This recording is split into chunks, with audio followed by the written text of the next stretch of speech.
Assalamualaikum warahmatullahi wabarakatuh. Hai pemirsa, di sini kami dari Kompak 3 akan membuat vlog tentang apa saja sih isi dari Museum Bank Indonesia ini. Sebelum kita mulai, izinkan saya memperkenalkan diri saya dulu. Nama saya Muhammad Al-Fatih. Nama saya Bintang Dirgantara Marfai. Nama saya Muhammad Tegal Jamil. Dan sebagai kameramen Valendra, Arsya Aditya Valendra. Oke, langsung aja yuk.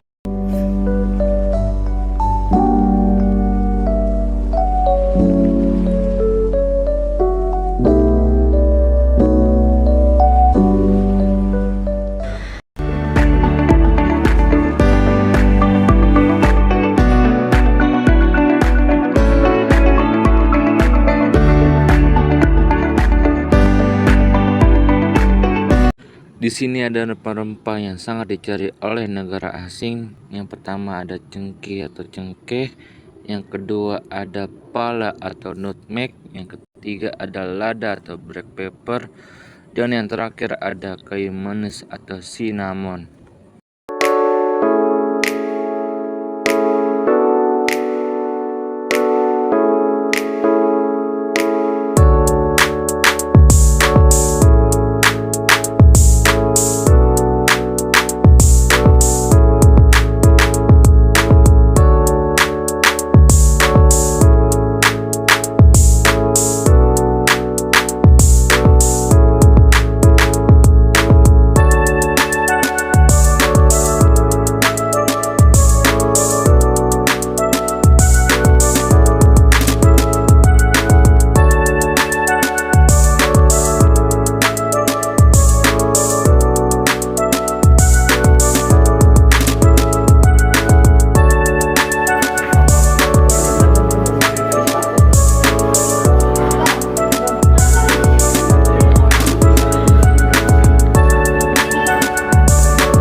Masa pendudukan Jepang. Bukan hanya bank, militer pun menerbitkan uang. Selain menjalankan tugas sebagai tentara pendudukan, militer Jepang juga menerbitkan uang invasi. Macam dan jumlah uang yang beredar semakin banyak, karena uang di Javasche Bank dan uang pemerintah Hindia Belanda masih berlaku. Pada masa ini, bank-bank Belanda dan Inggris ditutup, dan diganti dengan bank-bank Jepang yang sebelumnya sudah beroperasi di Hindia Belanda tetapi dibukukan ketika perang pecah. Pada 1944, Jawa Hokokai membentuk Fons Kemerdekaan Indonesia untuk menghimpun dana rakyat untuk Perang Asia Timur Raya. Setelah Jepang menyerah, dana ini antara lain digunakan untuk modal kerja Yayasan Pusat Bank Indonesia. Sejarah Bank Indonesia. Sejarah Bank Indonesia. Di Museum Bank Indonesia dijelaskan bahwa bank sentral ini lahir dari nasionalisasi di Javasche Bank atau DJB Bank, yaitu Bank Sentral Hindia Belanda yang didirikan pada tahun 1808 yang menjadi Bank Indonesia melalui Undang-Undang Pokok Bank Indonesia Nomor 11 Tahun 1953. Museum Bank Indonesia sendiri menempati gedung bekas kantor di Javasche Bank yang kini menjadi cagar budaya dan didirikan untuk melestarikan gedung bersejarah serta mengedukasi masyarakat tentang sejarah Bank Indonesia dan perannya dalam perekonomian bangsa. Melebur nama saja. Agar kebijakan pemerintah di bidang moneter dan perbankan efektif, efisien, dan utamanya terpimpin, dibentuklah Bank Tunggal yang melebur Bank Indonesia, Bank Koperasi Tani dan Nelayan, Bank Negara Indonesia, Bank Umum Negara, dan Bank Tabungan Negara. Dalam prakteknya, setiap bank masih menjalankan tugas mereka masing-masing dengan nama NI Unit 1, 2, 3, dan 4, dan 5 karena prinsipnya memang tak mudah mengintegrasikan bank sentral dengan bank komersial. Semangat menjulang tinggi. Berbagai proyek mercusuar dibangun Indonesia agar tampil molek jelang berbagai perhelatan NEFO atau The New Emerging Force. Hotel Indonesia, Jembatan Semanggi, Gedung Konevo, sekarang Gedung DPR atau MPR, Tugu Monas, Bendungan Jatiluhur, dan Masjid Agung Istiqlal. Paling istimewa Stadion Gelora Bung Karno yang dibangun dalam waktu hanya 2,5 tahun sebelum dipakai untuk penyelenggaraan Game of the New Emerging Force atau GANEVO. Bank Indonesia sebagai alat revolusi. Dalam ekonomi terpimpin, bank-bank pemerintah harus tunduk sebagai alat revolusi agar sejalan dengan cita-cita revolusi. Musyawarah bank berjuang dari Sabang sampai Merauke pun diselenggarakan. Hasilnya, doktrin bank berjuang menyebutkan antara lain kesatuan jiwa di kalangan perbankan dan integrasi antara perjuangan perbankan dan perjuangan masyarakat. Konsep ini menggiring integrasi antar bank pemerintah dan berujung pada pembentukan bank tunggal dengan nama Bank Negara Indonesia. Periode 2. Membangun sikap kebangsaan. Keadaan negara Indonesia. Membangun etalase merupakan fondasi. Pemerintah menginginkan Indonesia memiliki kepribadian yang kuat dengan menekankan pada nation dan karakter building. Sayangnya dalam periode ini pembangunan ekonomi agak berkebalikan. Indonesia juga menjalankan politik konfrontasi. Akibatnya perekonomian merit dan terjadi hiperinflasi. Meskipun demikian, proyek mercusuar yang dibangun pada era ini menjadi kebanggaan Indonesia sejak ini. Posisi Bank Indonesia. Bank sentral di bawah kendali ekonomi terpimpin. Pengeluaran pemerintah untuk proyek-proyek pembangunan sangat besar, sementara penerimaannya sangat terbatas. Sebagai alat revolusi, Bank Indonesia bertindak sebagai kasir pemerintah dan membantu menutupi defisit anggaran.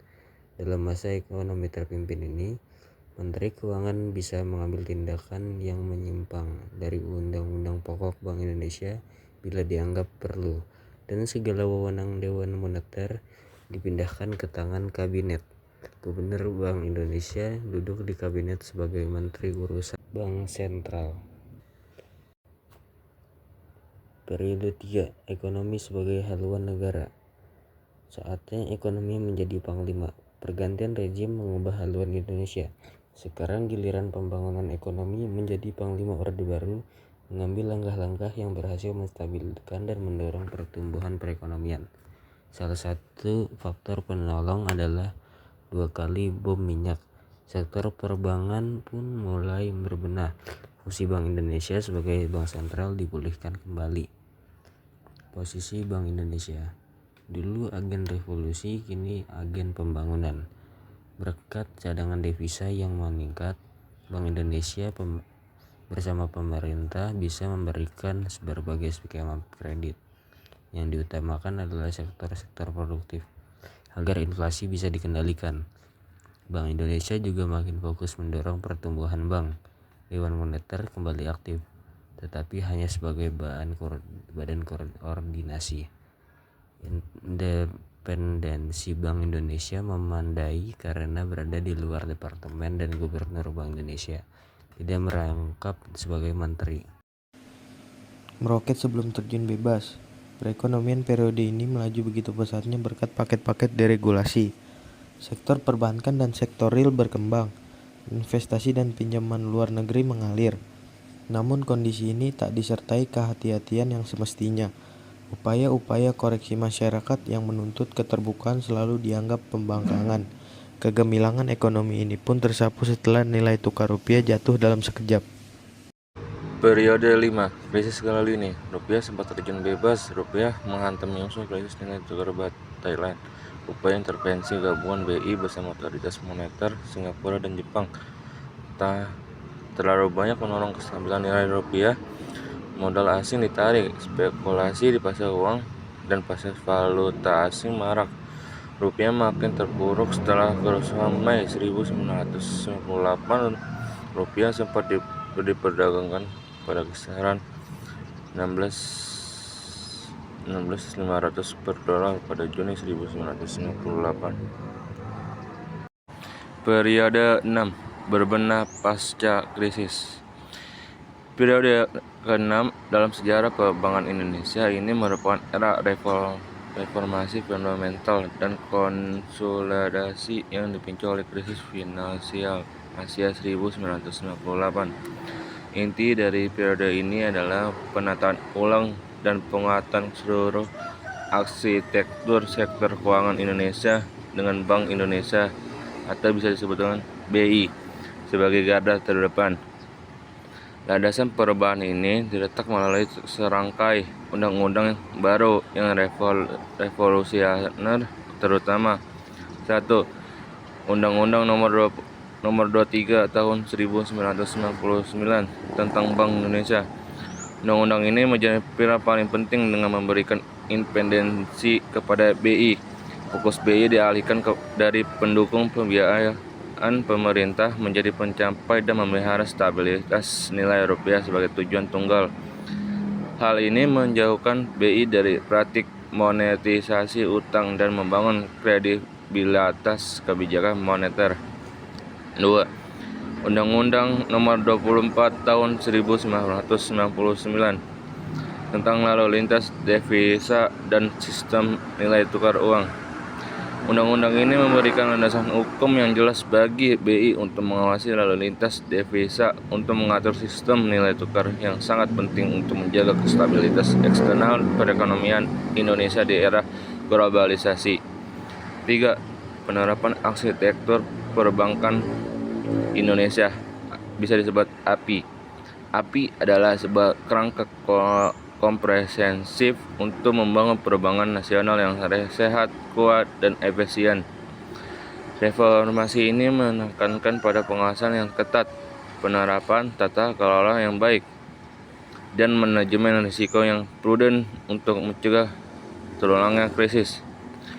Secara keseluruhan, periode 6 berhasil menetapkan fondasi hukum dan kelembagaan yang kokoh untuk sistem keuangan Indonesia yang lebih modern, transparan, dan tahan terhadap guncangan. Langkah-langkah reformasi ini tidak hanya menyembuhkan luka dari krisis, tentang juga mempersiapkan Indonesia untuk terintegrasi secara lebih sehat dengan ekonomi global. Periode 7. Fokus ulang peran BI. Perkembangan sistem keuangan dan ekonomi global yang dinamis memerlukan penyesuaian peran dan fungsi bank sentral. Amandemen Undang-Undang Bank Indonesia menjadi dasar hukum untuk menguatkan dan menyempurnakan peran BI agar lebih efektif dalam menjaga stabilitas ekonomi dan sistem keuangan. Poin-poin penting penguatan peran BI: 1. Penyelenggaraan sistem pembayaran. 2. Pengendalian moneter dengan pemerintahan. 3. Inflation targeting framework. 4. Lender of the last resort. 6. Alih tugas pengawasan bank. Tujuan keseluruhan: 1. Meningkatkan efektivitas kebijakan moneter. 2. Memperkuat stabilitas sistem keuangan. 3. Mengakomodasi perkembangan teknologi finansial dan sistem pembayaran digital. 4. Menjaga koordinasi yang solid antara BI, pemerintahan, dan OJK.